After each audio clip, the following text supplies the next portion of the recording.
रहे श्री शिवाय नमस्तुभ्यम 1000 महामृत्युंजय मंत्र के बराबर होता है।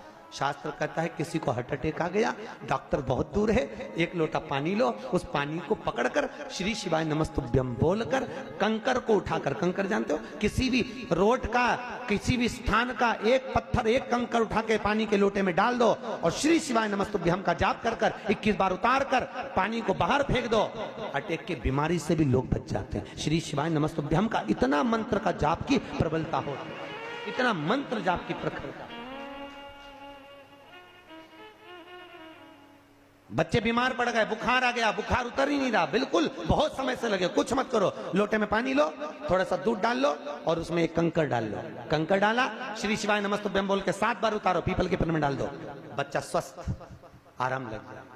श्री शिवाय नमस्तुभ्यम मूल मंत्र।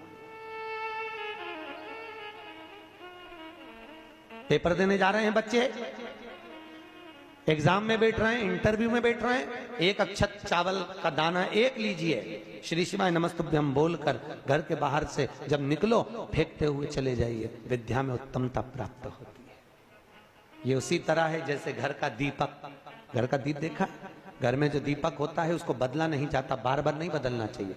घर का दिया जितना पुराना होता है उतना फलदायी होता है। जितना पुराना दीपक घर में रहेगा, या तो 2-3 दिए घर में कर लो, एक पीतल का, स्टील का, जिसका आपको लगाना हो आपकी मर्जी, चांदी का, आदि का आदि, पर उन दियों को बार बार नहीं बदलना। वो 3 दिए सालों साल चलना चाहिए, कम से कम 25-50 साल।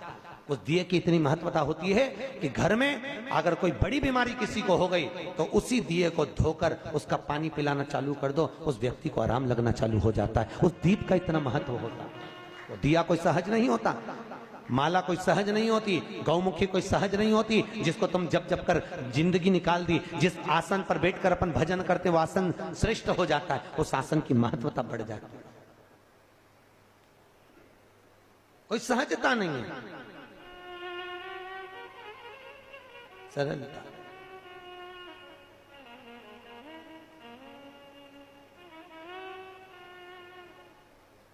हमारे यहाँ तो अग्रवाल जी, हमारे यहाँ शिव महापुराण की कथा जो उस एरिया में होती है, आंध्रा साइड में होती है या गुजरात, राजस्थान, एमपी साइड में होती है, तो जहाँ पर व्यास वक्ता बैठता है वहां पर जजमान रोज आसन बिछाता है, रोज उठाता है।